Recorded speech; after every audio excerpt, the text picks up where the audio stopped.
सबको जय मसीह की मेरे प्रिय भाइयों और बहनों। आज की वीडियो बहुत ही इंटरेस्टिंग होने वाली है, क्योंकि आज की वीडियो में मैं आपको फरात नदी दिखाने वाला हूँ, जिसको अंग्रेजी में यूफ्रेटिस नदी कहते हैं, यूफ्रेटिस रिवर। वही नदी को मैं आज दिखाने वाला हूँ। ये जो यूफ्रेटिस नदी, फरात नदी, इसका मैं दो प्रकार की दृश्य में दिखाने वाला हूँ, जो कि पहले कैसा था, अब कैसा है। पहले किस तरह का दिखाई दे रहा था, अब किस तरह दिखाई दे रहा है। दो प्रकार की सीन मैं आज की वीडियो में आपको दिखाऊंगा। इसलिए वीडियो को लाइक कीजिए, चैनल को सब्सक्राइब कीजिए, वीडियो को शेयर कीजिए, क्योंकि इस तरह का वीडियो आपको रोज़ आपको मिलने वाला है, रेगुलर। तो चलिए वीडियो का हम आगे लेते हैं। पहले हम देखेंगे ये फरात नदी है क्या है ये फरात नदी, यूफ्रेटिस नदी, ये क्या है, किधर है, बाइबल में कहाँ लिखा गया है और क्यों लिखा गया है। तो चलिए हम देखेंगे। तो अगर हम देखेंगे उत्पत्ति किताब 2:10-11, इधर फरात नदी के बारे में लिखा गया है। परमेश्वर जब इस धरती को रचना की, परमेश्वर जब सारे चीज़ को बनाया, उसके बाद परमेश्वर ने ये जो अदन की वाटिका था, वाटिका के अंदर परमेश्वर ने एक महानदी को बनाया था। ये जो महानदी था, इस महानदी 4 दिशा में बट गया था। तो पहला था पिसोन, दूसरा था गिहोन, तीसरा हिदकल और चौथा का नाम था फरात। हम देखेंगे कहाँ लिखा गया है। अगर आपके पास बाइबल है तो मेरे साथ खोल सकते हैं, अगर नहीं है तो मैं आपके लिए पढ़ रहा हूँ, आप सिर्फ सुन सकते हैं। तो चलिए हम पढ़ेंगे उत्पत्ति किताब 2:10-11। उत्पत्ति किताब 2:10 यहाँ इसी प्रकार लिखा गया है। उस वाटिका को सींचने के लिए एक महानदी अदन से निकली और वहाँ से आगे बहकर 4 धाराओं में बट गई। 11 पहली धारा का नाम पिसोन है। यह वही है जो हबीला नाम के सारे देश को जहाँ सोना मिलता है घेरे हुए है। 12 उस देश का सोना चोखा होता है, वहाँ मोती और सोलमानी पत्थर भी मिलते हैं। 13 दूसरी नदी का नाम गिहोन है। यह वही है जो कुश के सारे देश को घेरे हुए है। और 14 और तीसरी नदी का नाम हिदकल है।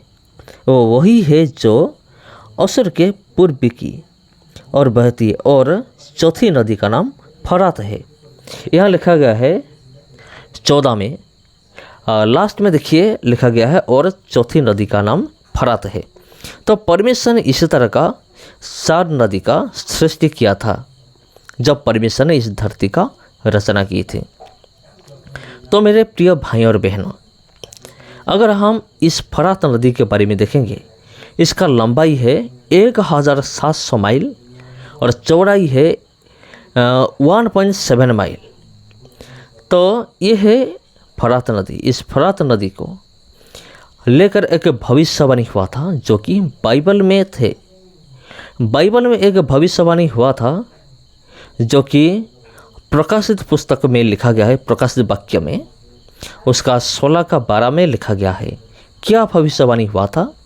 और वो जो भविष्यवाणी हुआ था वो आज पूरा हो चुका है, होगा नहीं, ये हो चुका है, ये भविष्यवाणी पूरा हो चुका है। तो चलिए हम देखेंगे कौन सा भविष्यवाणी ऐसा था जो कि पूरा हो चुका है। मेरे साथ आप खोल सकते हैं रेवलेशन, यानी कि प्रकाशित वाक्य, उसका 16:12। इधर इस प्रकार का लिखा गया है। 6वें स्वर्गदूत ने अपना कटोरा महानदी फरात पर उंडेल दिया और उसका पानी सूख गया कि पूर्व दिशा के राजाओं के लिए मार्ग तैयार हो जाए। तो इधर एक भविष्यवाणी हुआ था, एक स्वर्गदूत, यहाँ 7 स्वर्गदूत है उन स्वर्गदूत में से एक स्वर्गदूत ऐसा है जो कि अपना कटोरा फरात नदी के ऊपर उड़ेल देंगे। तो क्या होगा?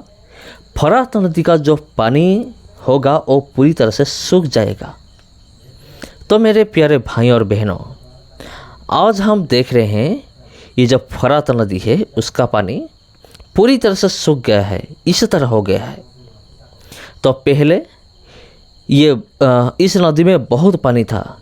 ये ज़्यादा भी देर नहीं हुआ है, सिर्फ 2-3 साल के पहले पानी बहुत था इस नदी में, लेकिन अब 2-3 साल के बाद पानी पूरी तरह से सूख गया है।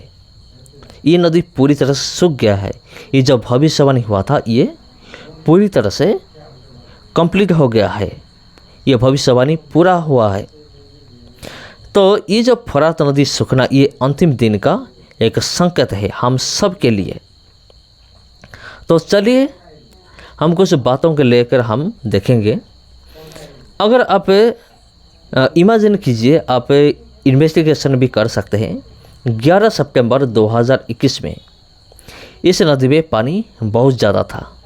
उसके बाद 10 जनवरी 2022 में सिर्फ 1 साल के अंदर ये पानी पूरी तरह से बहुत कम हो गया। अगर आज हम देखेंगे ये पूरी तरह से सूख कर पूरी तरह से ज़मीन ही दिख रहा है। तो हालेलुया, प्रेज द लॉर्ड। ये परमेश्वर का भविष्यवाणी पूरा हो रहा है। तो हम इतना भाग्यशाली है, आप और मैं।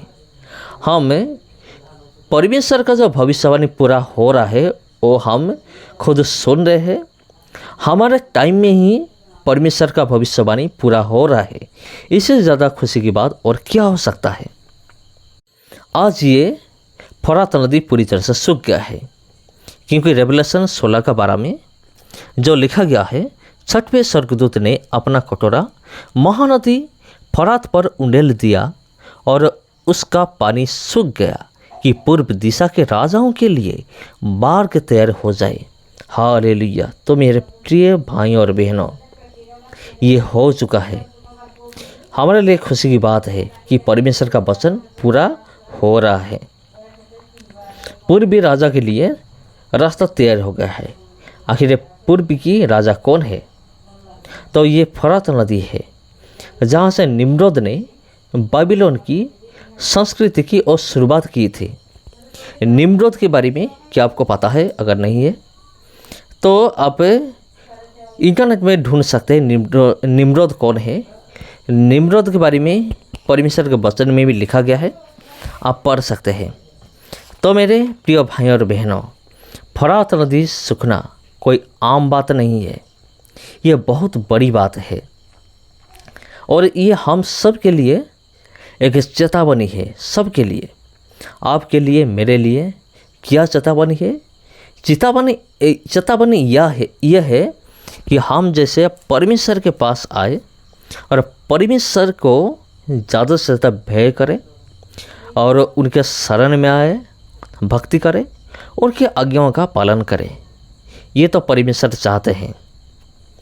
तो ये जो अंत के दिन में है, ये जो फरात नदी सूखना, ये हमें ये बताता है कि अंत के दिन बहुत नज़दीक है।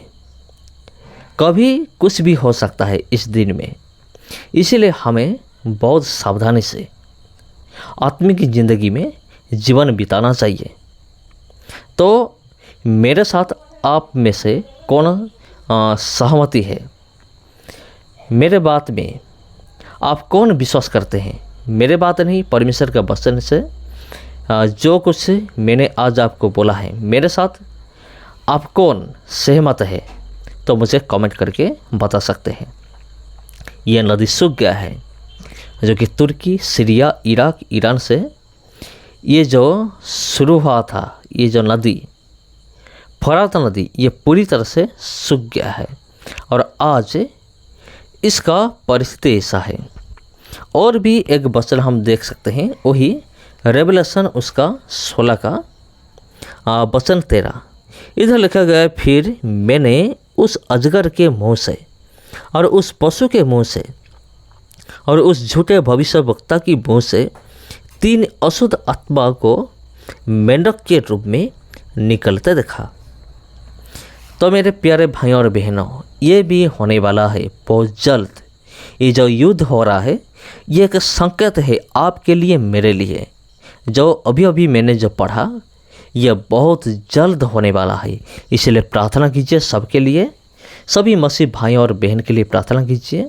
और जिन लोगों ने प्रभु यीशु मसीह को नहीं जानते हैं उन लोगों के लिए भी प्रार्थना कीजिए। सबको जय मसीह की।